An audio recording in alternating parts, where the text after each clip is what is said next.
నమస్కారం. నేను మీ సిరి. Welcome to నిన్ను కోరి. ఈరోజు కథ పెళ్ళైంది కానీ ఎపిసోడ్ 6. మనసుకు నచ్చే అందమైన కథ. ఇక కథలోకి వెళ్తే, దివ్య, నన్ను ఇంకా దూరంగా ఉంచేస్తావా అని హరి ఆర్ద్రంగా అడిగేసరికి దివ్య కళ్ళలో అప్రయత్నంగా కన్నీళ్లు నిండాయి.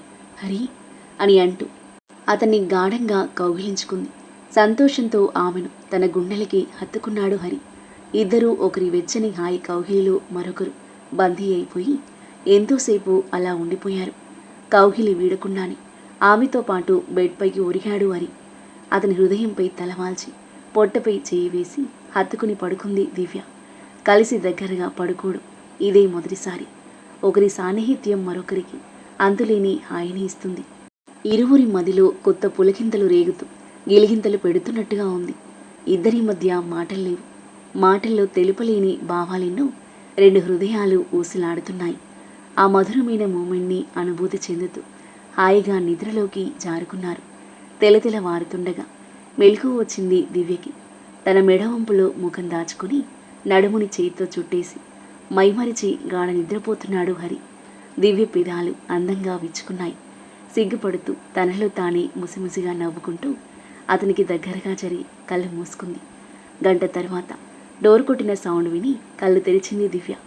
లేహరి, మనం ఎక్కడున్నామో తెలుసా? తన చుట్టేసిన అతని చేయి తీయడానికి ప్రయత్నిస్తూ అంది దివ్య. తెలుసు. అప్పుడే వర్షం తగ్గిపోయిందా అంటూ ఉలికిపడి లేచాడు హరి. ఇద్దరూ ఒకరినొకరు చూసుకుని నవ్వుకున్నారు. వర్షం పుణ్యమా అని ఇద్దరం కాస్త దగ్గరయ్యాం. చెదిరిన దివ్య జుట్టు సవరిస్తూ అన్నాడు. సిగ్గుతో చిన్నగా నవ్వుకుంటూ చీర సరిచేసుకుంటూ వెళ్ళి డోర్ ఓపెన్ చేసింది దివ్య. చిన్నగా నవ్వుకొని వాష్రూమ్లో దూరాడు హరి. ఇద్దరు ఫ్రెష్ అప్ అయి వచ్చేసరికి కాఫీతో రెడీగా ఉన్నారు హేమగారు. థ్యాంక్స్ ఆంటీ అంటూ కాఫీ అందుకుని వాళ్ళతో పాటు కూర్చున్నారు. కారు తీయించాను, ఏ డ్యామేజ్ జరగలేదు. వాష్ కూడా చేయించాను. ఇక మీ ప్రయాణం హ్యాపీగా స్టార్ట్ చేయొచ్చు అన్నారాయన నవ్వుతూ. కొత్త చోటు బాగా నిద్రపట్టిందా అడిగారు హేమ ఇద్దరి వైపు చూస్తూ. హాయిగా నిద్రపట్టింది. కొత్త చోటు అనిపించనే లేదు. ఏం దివ్య అన్నాడు హరి కొంటెగా ఆమె మొహంలోకి చూస్తూ సిగ్గు దాచుకుంటూ. అవునంటే అంది చిన్నగా నవ్వుతూ. ఈసారి దారి తప్పి కాదు, దారి తప్పకుండానే మీరు రావాలి అంది హేమ. తప్పకుండా వస్తాం. హైదరాబాద్కు వచ్చినప్పుడు మీరు తప్పకుండా మా ఇంటికి రావాలి అని విజిటింగ్ కార్డ్ తీసి ఇచ్చాడు హరి. రావు గారిని అడిగానని చెప్పండి, జాగ్రత్తగా వెళ్ళండి అని అంటూ వాళ్ళతో పాటు బయటికి నడిచారు ఆయన. వాళ్ళిద్దరికీ థ్యాంక్స్ చెప్పి కారులో స్టార్ట్ అయ్యారు. ఉదయం 8 అవుతుంటే కారు తిరిగి రోడ్డెక్కింది. సీట్లో వెనక్కి వాలి కళ్ళు మూసుకుంది దివ్య. నిన్న రాత్రి జరిగింది అంతా కలలా అనిపిస్తుంది ఆమెకు. ఏంటి అంత దీర్ఘంగా ఆలోచిస్తున్నావు అడిగాడు హరి. ఏం లేదు అని బదులిచ్చి విండో నుండి బయటికి చూస్తూ ఉంది. ఒక్క పూటలో ఇంత మార్పు ఎలా సాధ్యం? ఆమెకి అంత చిక్కడం లేదు. ఆమె మనసులో ఏదో తెలియని సందిగ్ధం. కొత్తగా నడక వచ్చిన వాళ్ళు వేసే అడుగులాగా అతి జాగ్రత్తగా వేయాలి ప్రతి అడుగు అనిపిస్తుంది. తన మనసు ఆరటం గ్రహించి హేళన చేస్తాడా అని ఆమె భయం. కమోన్ దివ్య, ఎవరిని మోసం చేయాలని ఈ నటన? అందమైన ఆ తలలో ఎలాంటి ఊహలు సాగుతున్నాయో నేను ఊహించలేదు అనుకుంటున్నావా? నిన్న రాత్రి కారులో ఓదార్చినప్పుడు నువ్వెలా ఫీల్ అయ్యావో నేను గ్రహించలేదనుకుంటున్నావా? నిన్న రాత్రి నా కౌగిలిలో ఒదిగినప్పుడు నీ హృదయం దేనికి పరితపిస్తుందో తెలుసుకోలేదనుకున్నావా? నీ మనసు నేను గ్రహించాను, కానీ నీ అనుమానం నేను నిన్ను కోరుకుంటున్నానా లేదా అని. అవునా? నెమ్మదిగా నవ్వుతూ అడిగాడు. ఆశ్చర్యంగా అతని మొహంలోకి చూసింది. అవును అని డైరెక్ట్గా చెప్పాలని ఉన్నా ఆ మాట నోట రాలేదు దివ్యకి. అతను కాదంటే తను తట్టుకోలేదు. హరి, నువ్వేం మాట్లాడుతున్నావో నీకు తెలుసా? నేను నీ పెళ్ళాన్ని, నీ వందలాది ప్రియురాలలో ఒకదాన్ని అనుకోకు. నేనేమలా అనుకోవట్లేదు అంది కాస్త కోపంగా. అబద్ధం. చిన్నగా నవ్వుతూ రోడ్డు మీదకి దృష్టి మరల్చాడు హరి. విసురుగా మొహం తిప్పేసుకుంది దివ్య. ఎంత కాదని వాదించినా అతనన్న దానిలో నిజం ఉంది. అందుకే మరీ బాధ. ఇన్నాళ్ళు తను హరిని చూసినట్టుగా ఇకపై చూడలేదు. హరి తనవాడు. అతనిపై మరో అమ్మాయి నీడపడినా, అతను మరో అమ్మాయితో క్లోజ్గా ఉన్నా తను భరించలేదేమో. జెలసినా? అవును, జెలసి ఆమె గుండెలు తొలిచేస్తుంది. ఎక్కడైతే ప్రేమ ఉంటుందో అక్కడ జెలసి ఉండి తీరుతుంది అంటారు. హరిని ప్రేమిస్తుంది తను. అందుకే అతన్ని ఇన్నాళ్ళులాగా నిర్లక్ష్యంగా నిక్షిప్తంగా చూడలేకపోతుంది. ఎంత నిగ్రహం లేకపోతే ఒకే బెడ్పై పడుకొని ఎంతో క్లోజ్గా ఉన్నా కూడా నన్ను సొంతం చేసుకోవడానికి ప్రయత్నం చేయలేదు. హరికి నేనంటే జాలే కానీ ప్రేమ లేదా? ఇంకా నన్ను తండ్రికి కూతురుగానే తప్ప తన సొంత మనిషిగా చూడలేడా? సుష్మ మొగుడి లాంటి వాళ్ళంతా చెప్పే తిరుగుబోతుతనం కలవాడైతే తనని లోబర్చుకోడా? నేను అతనికి కావలసినంత అందంగా లేనా? ఏవో పిచ్చి ఊహలు ఆమె మైండ్ను తొలిచేస్తున్నాయి. నాకు మనసుంది, ప్రేమించే హృదయం ఉంది. ఇప్పుడు నిజంగా నేను ప్రేమిస్తున్న మనిషి నా భర్తున్నాడు, కానీ అతని ప్రవర్తని అర్థం కావడం లేదు అని మనసులో అనుకుంటూ నిట్టూర్చింది ఆమె. తని ఒక గంట గమనిస్తూనే డ్రైవ్ చేస్తున్నాడు హరి.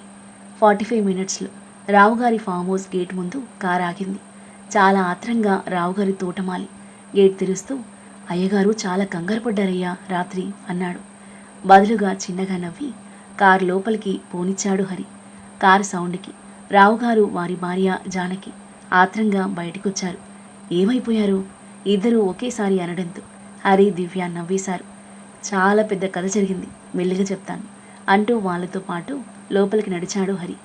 పనివాడు డిక్కీలోంచి బ్యాగ్స్ తీసి ఒక రూమ్లో పెట్టాడు. దివ్య బిక్కమొహం వేసుకుని గదిలోకి నడిచింది. త్వరగా ఫ్రెష్ అయ్యండి, తిన్నాక తీరిక మాట్లాడుకుందాం నవ్వుతూ హరిని గదిలోకి తోశారు రావుగారు.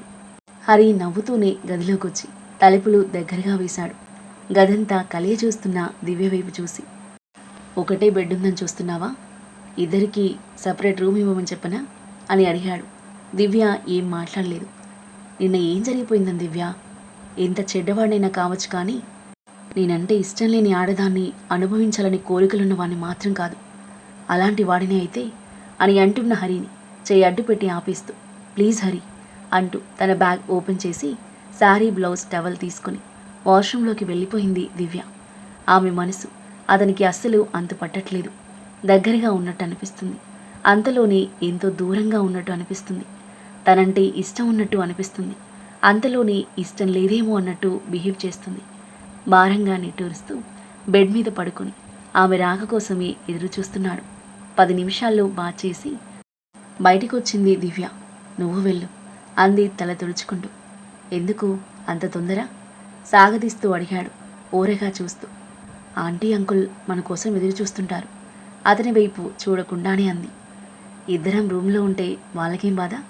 నవ్వుతూ అంటూనే లేచి తన బ్యాగ్ దగ్గరికి నడిచాడు. దివ్య బ్యాగ్ తీసి అతని డ్రెస్ తీసి బెడ్పై పెట్టింది. మై గుడ్ వైఫ్ అంటూ ఆమె చెక్కిలిపై చిన్న ముద్దు పెట్టి, సువాసనలు వెదజల్లుతున్నావు తెలుసా అంటూ టవల్ తీసుకుని వాష్రూమ్లోకి వెళ్ళాడు. ఇదంతా కొత్త అనుభవం దివ్యకి. అంతా అయోమయంగా ఉంది.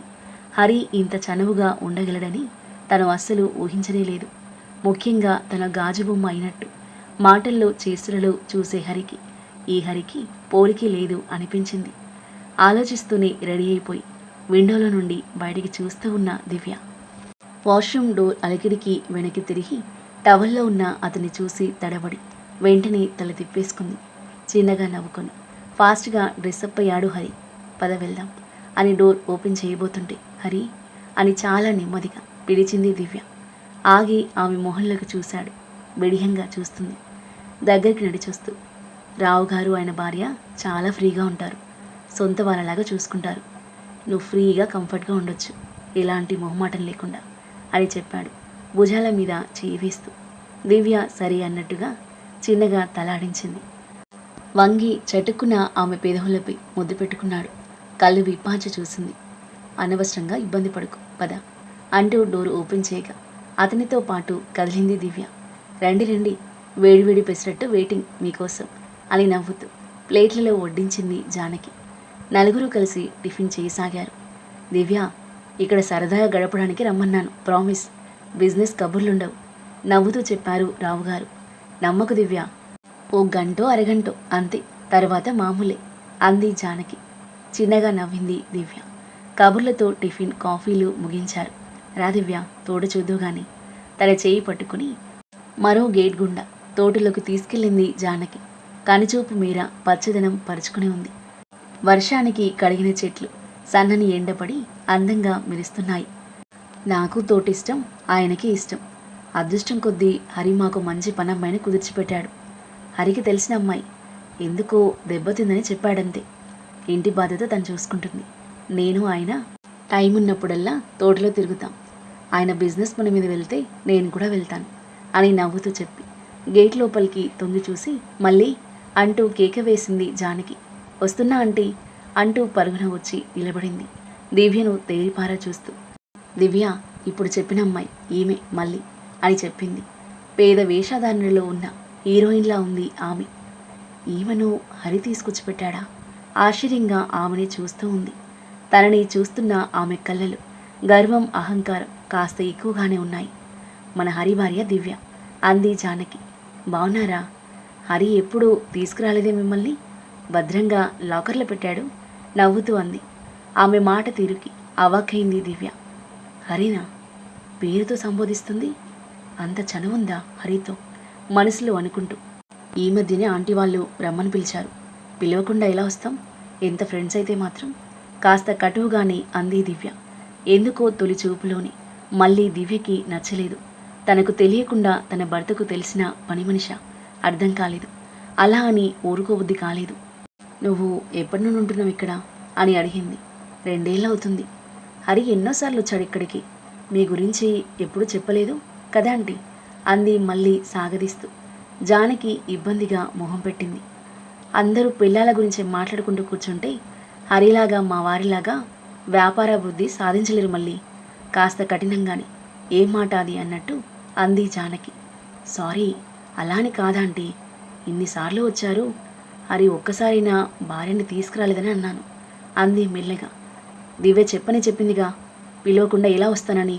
నాదే పొరపాటు. నువ్వు వెళ్ళి వంట పని చూడు రా దివ్య అంటూ పూల మొక్కల వైపు నడిచారు జానకి. ఈ మల్లికి కాస్త నోరెక్కువ. తన హద్దులు మర్చిపోతూ ఉంటుంది. మేము 1 ఏడాది పాటు అమెరికా వెళ్దాం అనుకుంటున్నాం. అప్పుడు ఆమెను పంపిస్తాను. ఇక్కడ పనివాళ్ళు దొరక్కుంచాను కానీ మన తరహాకి సరిపడని మనిషి అన్నారామె. అందమైన పూల మొక్కలు కనులకు ఇంపుగా కనిపిస్తున్నాయి. చూస్తుందన్న మాటే కానీ హరికి మళ్ళీ ఎలా తెలుసు, ఎన్నాళ్ళ నుంచే తెలుసు అని ఏవో ప్రశ్నలు దివ్యని నిలవనీయడం లేదు. గుండెల్లో రాయి పడ్డట్టు భారంగా ఉంది. చూడ్డానికి బానే ఉంది. హరికి బాగా క్లోజ్ అయినట్టు మాట్లాడుతుంది. నన్ను అదోలా చూస్తుంది. కొంపదీసి మల్లికి హరికి సంబంధం ఉందా? ఆ ఊహకి ఏదోలా అనిపించింది దివ్యకి. అందుకే నన్నెప్పుడూ ఇక్కడికి తీసుకురాలేదా? ఇప్పుడెందుకు తీసుకొచ్చాడు? ఎన్నో ఆలోచనలు చుట్టుముడుతున్నాయి. పరధ్యానంగా నడుస్తూ ఓ గులాబీ పువ్వుని గట్టిగా పట్టుకుంది. మరుక్షణం అబ్బా అని చిన్నగా అరిచింది. ముళ్ళుగుచ్చుకుందా అంటూ జానకి దివ్య చెయ్యందుకుని చూశారు. చూపుడు వేలు చివర రక్తం చుక్కలాగా నిలిచింది. పర్వాలేదంటే పరాకుగా పట్టుకున్నాను. గులాబీకి ముళ్ళుంటాయని గుర్తు చేసింది. నవ్వడానికి ప్రయత్నిస్తూ అంది. ముళ్ళు చిన్నదైనా సలుపుతుంది దివ్య. పద బ్యాండెడ్ వేస్తాను అంటూ లోపలికి తీసుకెళ్ళింది జానకి. వంటింట్లోంచి కూనిరాగం వినిపిస్తుంది. దివ్య వింతగా వింటుందా రాగం. హరి అప్పుడప్పుడు స్నానం చేస్తూ తీసే కూని రాగమది. అందుకే తెలిసినట్టు అనిపించింది. హరి కూడా ఇలాగే అంటున్న దివ్యకి మళ్ళీ నవ్వుతున్న ముఖం కనిపించింది. అక్కడనేచ్చింది అంది మళ్ళీ నవ్వుతూ. దివ్యకి మెంటలెక్కినట్టయింది. కోపంగా ఒక లుక్ ఇచ్చింది ఆమె వైపు. వెంటనే మొహం తిప్పేసుకుని వంట చేయడంలో లీనమైంది మళ్ళీ. ఫస్ట్ ఎయిడ్ కిట్ తీసి వద్దంటున్న దివ్య వేలికి బ్యాండెడ్ వేసింది జానకి. ఆమె కేరింగ్ దివ్య మనసుకు హ్యాపీగా అనిపించింది. థ్యాంక్స్ ఆంటీ అంది నవ్వుతూ. చిన్నగా నవ్వి తనతో పాటు రావు వాళ్ళ దగ్గరికి కదిలారు. టేబుల్ మీద ఏవో ప్లాన్ పేపర్స్ పరుచుకుని రావుగారు హరి చాలా సీరియస్గా చర్చించుకుంటున్నారు. నేను చెప్పాను కదా, మళ్ళీ బిజినెస్ విషయాలు మొదలుపెట్టారు అంది జానకి నవ్వుతూ. తోట చాలా బాగుంది అంకుల్. ఎంతో ప్రశాంతంగా ఉంది. ఏదో మాట్లాడిస్తుంది కానీ ఆమె మనసు 1000 ప్రశ్నలతో సతమతం అవుతుంది. ఎంత వద్దనుకున్నా మల్లికి హరికి మధ్య ఏముంది అన్న ఆలోచన ఆమెను ఉక్కిరి బిక్కిరి చేస్తుంది. ఇంకా నువ్వు చూడాల్సింది చాలా ఉంది. నీకు నచ్చింది అంటే మీ హరి నీకోసం ఇలాంటి ఫామ్ హౌస్ తప్పకుండా తీసుకుంటాడు అన్నారు రావుగారు నవ్వుతూ. హరి ఆ నవ్వుతూ జత కలుపుతూ దివ్య వైపు చూశాడు. ఏదో నవ్వుతుంది కానీ ఆమె ముభావంగా ఉండడం అతనికి అర్థమవుతూనే ఉంది. లంచ్ ముగించాక హరి రావుగారు ఒక చోట చేరితే జానకితో బాతకాని వేస్తూ కూర్చుంది దివ్య. దివ్య, పిల్లల గురించి ఇంకా ఆలోచించడం లేదా ఉన్నట్టుండి అడిగారామె. ఉలికిపడింది దివ్య. నీకిష్టం లేదా? అరే, పిల్లలు ఇష్టం లేకుండా ఎవరైనా ఉంటారా ఆంటీ? అప్పుడే వద్దనుకున్నాం. తల వంచుకుని నెమ్మదిగా అంది దివ్య. ఎందుకని? డబ్బు లేదా, ఆరోగ్యం లేదా? ఇంకెప్పుడు కంటావు? వయసులో పిల్లల కంటే వయసు మనలాగా చేతికందొస్తారు తెలుసా? తలూపింది దివ్య. దీనికేం బదులు చెప్పగలదు. మాకింకా దాంపత్య జీవితమే ప్రారంభం కాలేదు, పిల్లలు ఎక్కడి నుండి వస్తారు అని మనసులో అనుకుంది.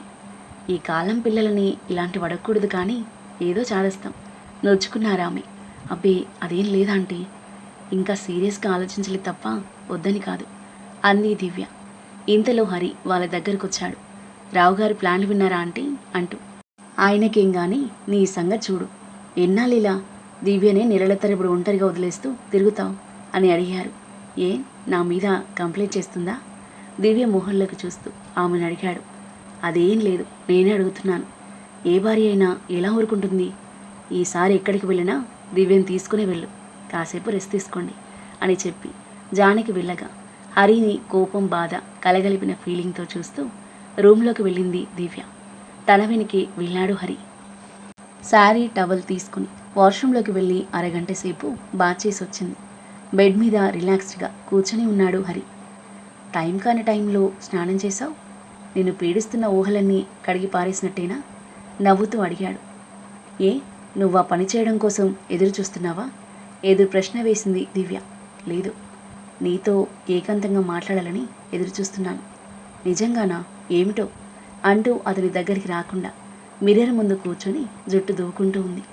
ఆమె నిర్లక్ష్య ధోరణికి అతనికి ఒళ్ళు మండిపోతుంది. ఇక్కడికి వచ్చిన దగ్గర నుంచి నీకేమైంది దివ్య? బెడ్ దిగి ఆమెను సమీపిస్తూ అడిగాడు. నేను ఊరెళ్ళడం గురించి చెప్పలేదనా? అది అసలు అనుకున్నదే ఇప్పుడు.